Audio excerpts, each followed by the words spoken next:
Good afternoon.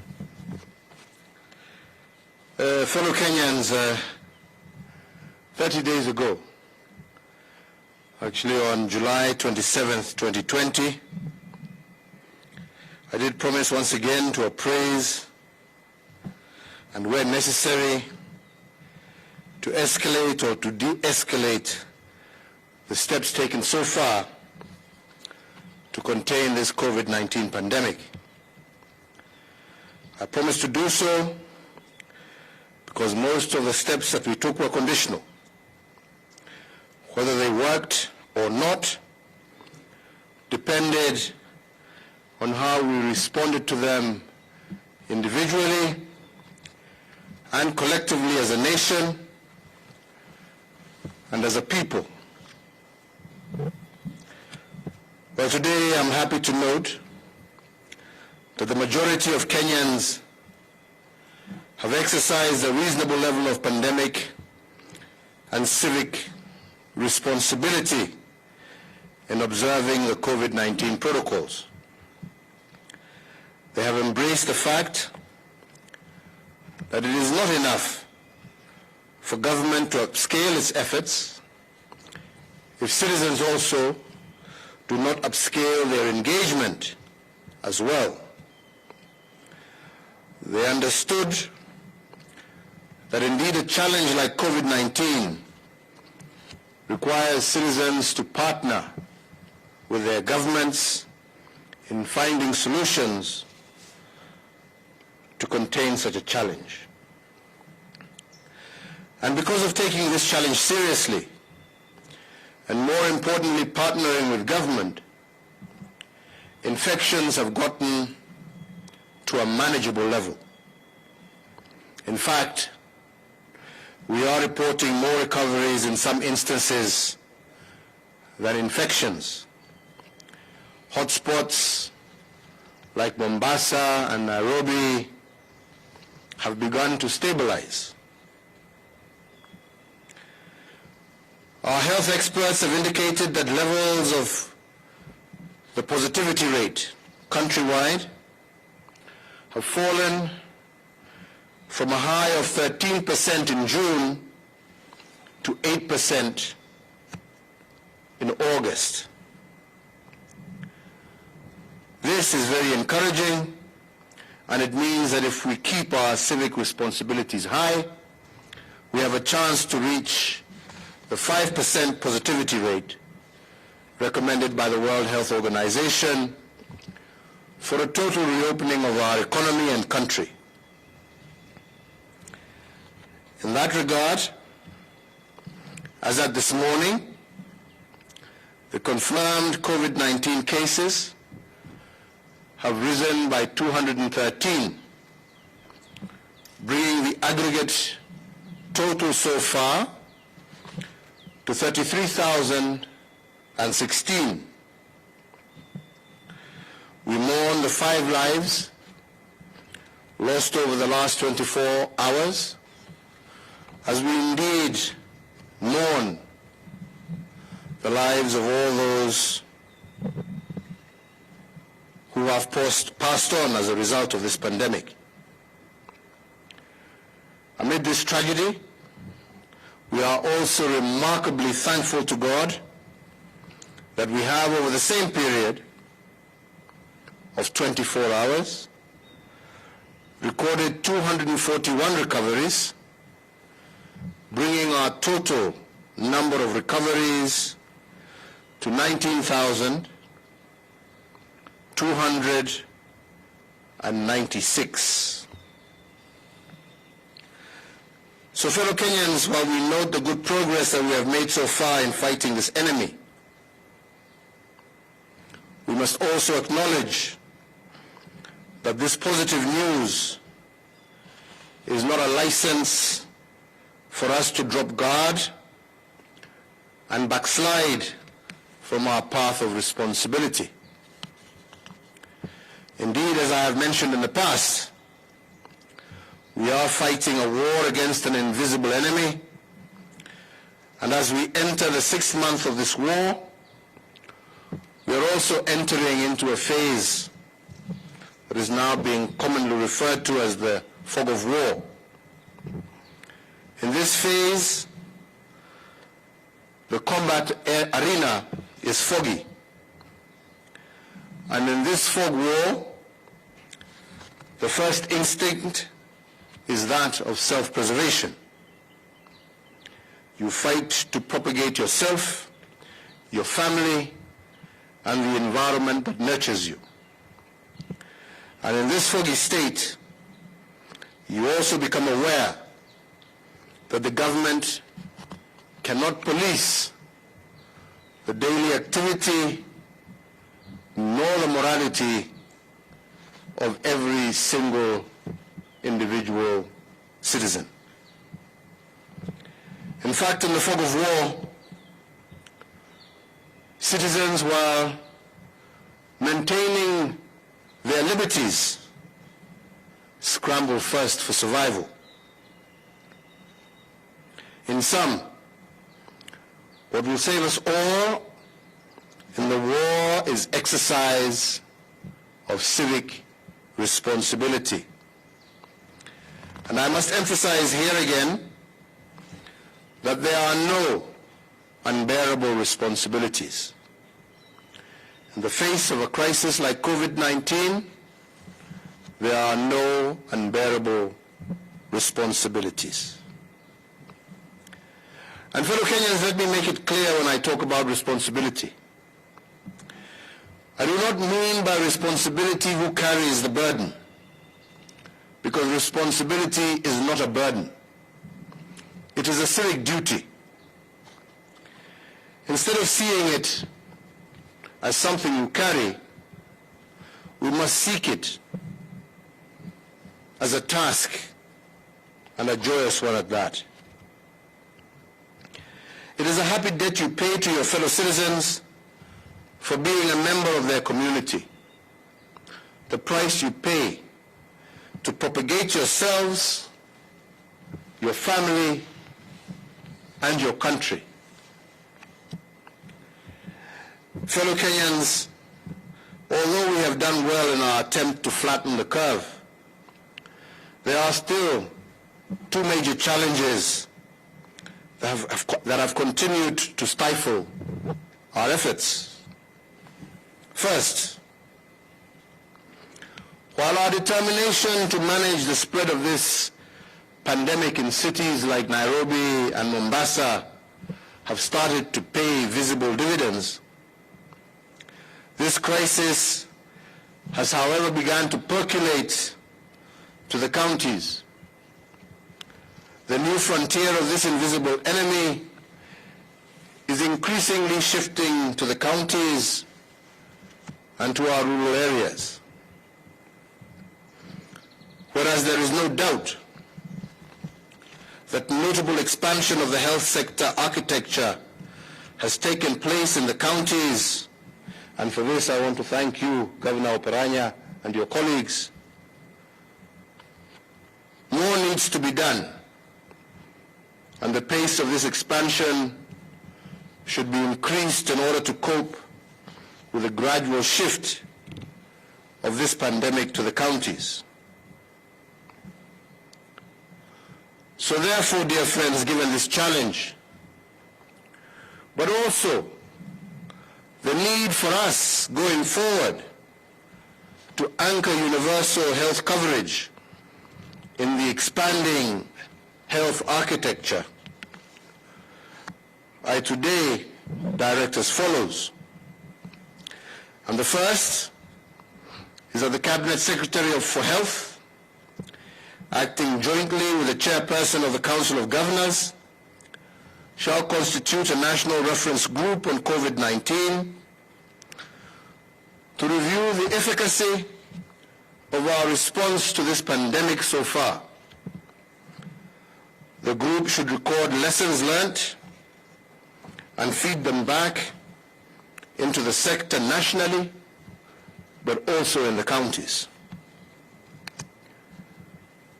The group should also formulate strategies to identify our institutional weaknesses within our healthcare system at both tiers, both national but also county, and recommend also ways to increase the representation of county governments in the boards of healthcare agencies, and recommend ways in which our national responses to healthcare emergencies can be improved. The same National Reference Group on COVID-19 should position healthcare as a driver also to our manufacturing sector and our agenda by ensuring that preference is given to local manufacturers in the procurement of pharmaceuticals and non-pharmaceutical products, not just for this pandemic, but also taking into cognizance our universal health care agenda. The National Reference Group on COVID-19 should also expand their ongoing work and establish the Kenya COVID Vaccine Consortium, so that our research institutions, which are already doing great work, can now come together, bringing on board all relevant stakeholders locally, but also partnering with those internationally, and together sharpen their focus on the development as well as the testing of COVID-19 vaccines locally here in Kenya and for our region. Next, following the allegations of impropriety at the Kenya Medical Supplies Authority, better known as KEMSA, the relevant investigative agencies of our country are currently fully seized with the matter. However, given the compelling public interest on the matter, the relevant agencies should expedite their ongoing investigations and conclude the same within 21 days from the date hereof. Fellow Kenyans, in line with my stated public policy on zero tolerance to corruption, I want to once again reiterate that all persons found to be prima facie culpable as a result of those ongoing investigations should be brought to book, notwithstanding their public office or their political, and for that matter, their social status. Fellow Kenyans, the pandemic before us poses an individual crisis. It poses a health crisis, but it also poses an economic crisis. If the cure for this crisis is civic responsibility, and indeed, I do believe we have and are doing well in that area, there are some good returns as well from our economic sector. While this pandemic continues to present us with various unprecedented challenges, we must also always remember that Kenya is a work in progress. And that is why, even as we face the challenges before us, we must also celebrate the good returns, even as we continue to battle the challenges before us. Since March of this year, I have given 10 addresses over the COVID-19 pandemic, and today marks the 11th one. And in the 10 addresses, I have made certain directives to cushion our economy and enhance the purchasing power of our people. The most notable one is the tax cuts that we announced at the very beginning of the pandemic in March of 2020. Those tax cuts have put a total of 47.8 billion shillings in the pockets of Kenyans. This, added to the additional 14 billion shillings of VAT refunds that I directed in the same month of March. We have in addition ensured that tens of thousands of Kenyans in need have also had access to direct intervention through weekly cash transfers to them and their families to ensure that the most vulnerable in our society are able to overcome and withstand this crisis. Added to this, we have the hundreds of thousands of Kenyans currently engaged in our kazi mtaani. Again, engaging and meaningfully engaging our young people in civic duty and responsibility across the length and breadth of our country. Indeed, reviewing the results today, I must admit that we have done much better than we expected. For instance, even under COVID, our economy is growing at 4.6% compared to 5.5% at the same time last year. When we look at our inflation numbers, they are lower today, standing at 4.4% compared to 6.3% during the same period last year. The current economic indicators, without doubt, are lower, but definitely far better than we ever anticipated.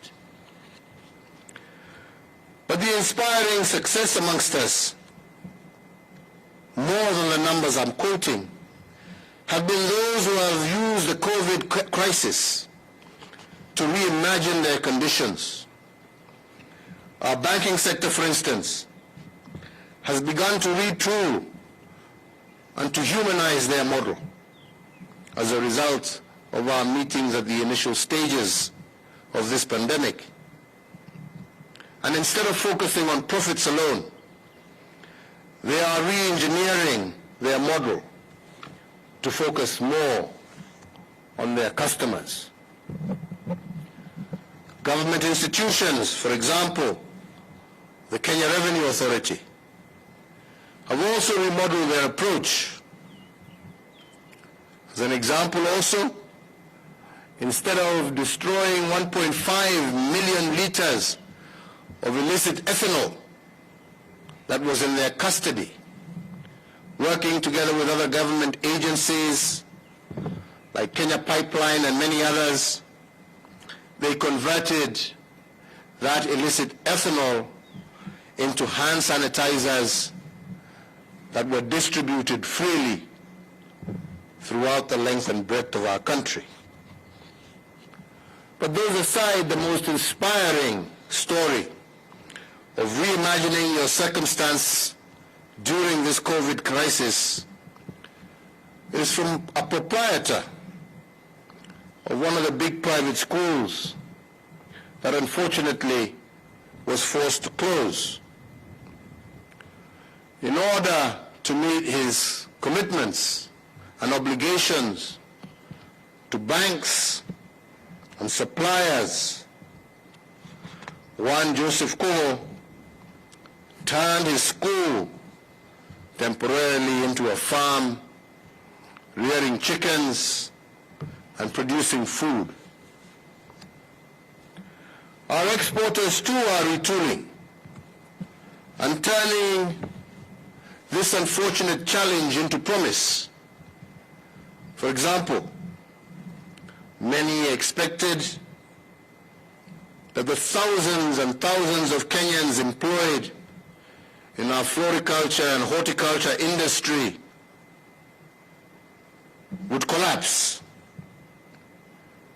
But instead, through various interventions, we have seen our horticultural sector earnings jump to Kenya shillings 81 billion between January and June 2020, compared to 76 billion for a similar period last year.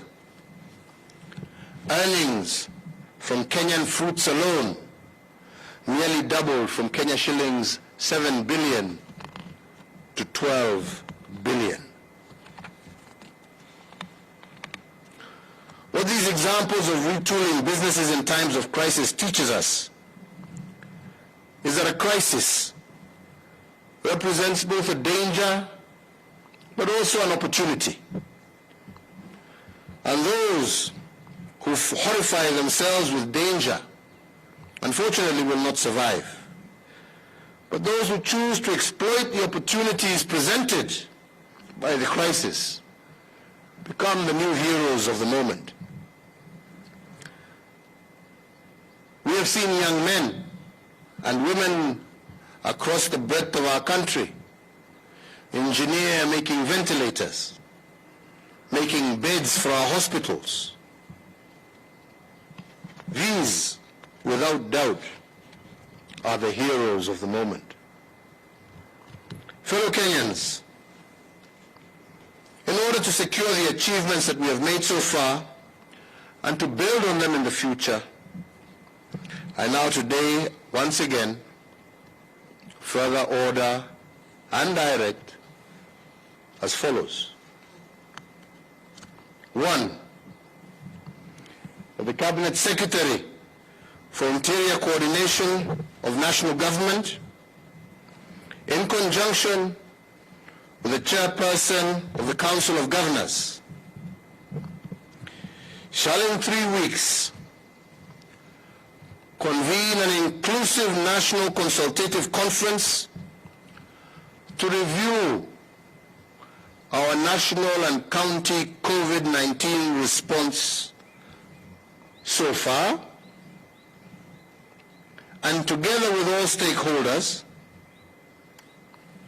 we chart Kenya's post-COVID future, because this is a future that we can see if we continue with our civic responsibility. Number 2, the closure of bars and nightclubs shall continue for a further 30 days. However, the prohibition against the sale of alcohol by licensed hotels with residents is today vacated. In the next 30 days, I have also directed that the Ministry of Health, in conjunction with all bar owners, will develop self-regulating mechanisms as part of their civic responsibility to their clientele in order to allow their resumption. 3, that the closing time for restaurants and eateries be and is hereby varied by 1 hour from 7 p.m. to 8 p.m. effective the 27th of August 2020. 4, in accordance with the recommendations of the Interfaith Council, the maximum numbers of persons permitted to attend funerals and weddings is reviewed upwards from 15 to 100, with all in attendance abiding with the Ministry of Health protocols. 5, that the ban on the sale of second-hand clothing, otherwise known in Kenya as mitumba, is herewith lifted, and details of how this will be operated and the protocols for the same will be announced by the government tomorrow. 6, that the Ministry of Sports, Culture and Heritage and the Ministry of Health will jointly issue guidelines on the gradual resumption of sporting events in Kenya. 7, that the nationwide curfew that is currently enforced between the hours of 9 p.m. to 4 a.m. daily be and is hereby extended by a further 30 days. Fellow Kenyans, in concluding my remarks today, let me take this opportunity to say something about our Constitution. Tomorrow, the 27th of August, 2020, will mark the 10th year since we promulgated our new Constitution. This Constitution has been hailed the world over as one of the most progressive, not only in our region or the African continent, but the world over. And this is because it is an embodiment of what a social contract between people of different origins and their governments should be. But I must remind us all of one thing. If our past is constantly at war with our present, we will, together, lose our future. And the spirit of this Constitution was meant to reconcile our past with the present in order to secure our future. But the crafters of this social contract also told us and reminded us that a constitution was a work in progress. And as such, we were made to adopt it with a promise that in the future we will make it better. 10 years later, the moment to improve on it, I believe, is now. And as I said in my Madaraka Day speech, we must not, as a people, succumb to the paralysis of constitutional rigidity. We must treat a constitution as a living being, as a living document that must constantly adjust to our emerging realities. In our past, all our constitutions have been what we may call ceasefire documents, agreements created to either dodge confrontation or avoid civil conflict. And indeed, if you do a textual reading of these constitutions, they represent a constant argument between the past and the present. And that is why I call them ceasefire documents. But 10 years after one of the most progressive constitutions, I believe the moment calls on us to do better. Instead of a ceasefire document, that enforces a zero-sum game in which winner takes all and loser is expected to accept. The moment calls us to a new time. The moment calls us to create a constitutional order that will long endure and survive and not be a conflict-stopping constitution, but rather a future-building document.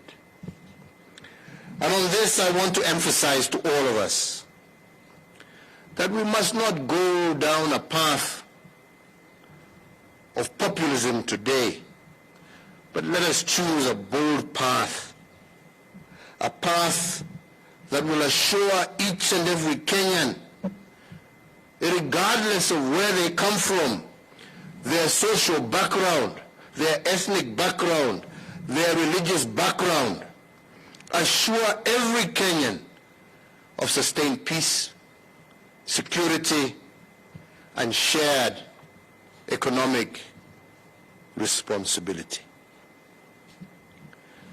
Finally, fellow Kenyans, if we view our health crisis, indeed first and foremost, as a health crisis, but also switch our view and ask ourselves that this can also be looked at not just as a danger, but an opportunity, I do believe that we can completely rearrange our country. And we have seen it in the various new ways even we as government are reorganizing ourselves, in the manner in which this crisis has forced us to focus on the most disadvantaged in our country, in the health clinics that we are building in our informal settlements, in the roads that we are building in our informal settlements where the majority of our people live, in the opportunities through Kazi Mtaani and many other government programs that we intend to initiate to support our young people, in the manner in which we are also reorganizing our government to take advantage of digital technology in the performance of our work and in our outreach. I do believe we can rearrange our country. I do believe that it is possible and that our constitutional architecture can be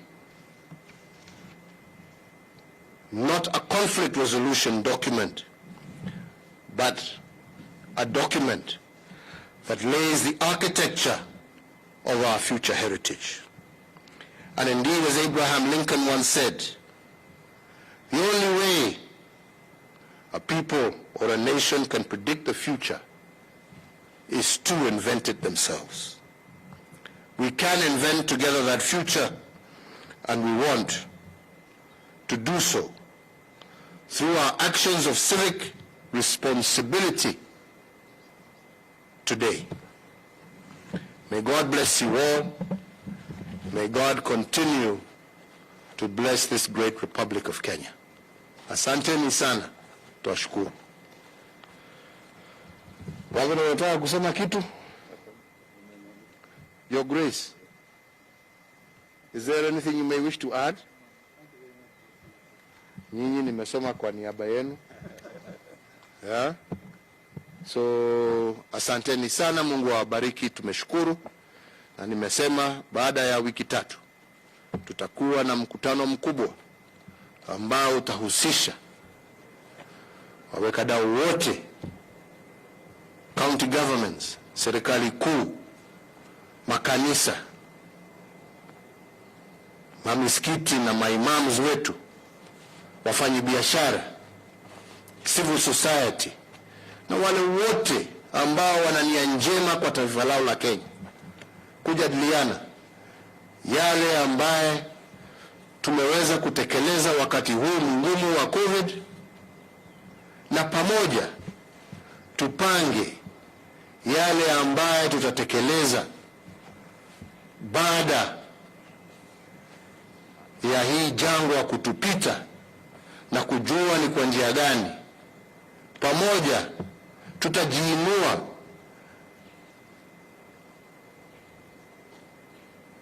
na tusongeshe taifa letu mbele. Na hiyo ndiyo jukumu letu. Na mimi nasema kwa wote, serikali yangu na msimamo wake uko, na sitabanduka ama kupinduka. Tumesema njia ya kuhakikisha ya kwamba tumeunda nchi ambaye itastahimili miaka na miaka na miaka baada sisi wengine kuwa tumewacha dunia hii, ni kuhakikisha ya kwamba tutatenda yale yote ambaye ni ya haki. Na hayo haitafanywa kwa maneno duni ya siasa ya kujijenga leo, yatatendwa na vitendo. Vitendo vya serikali zote mbili, serikali kuu na serikali zetu za mashinani, yale ambayo yatatendwa na viongozi wetu wa makanisa, yale ambayo yatatendwa na wakulima wetu. Maneno matupu haijengi taifa. Vitendo ndivyo vitaamua Kenya ya kesho itakuwaje. Wakenya tushirikiane, tupendane, tushikane, tuache chuki, tuache kutumia siasa kama mpira wapata nipotee. Tunataka sisi wote tupate. Tunataka sisi zote tuishi kwa amani. Tunataka sisi zote tuishi kwa umoja.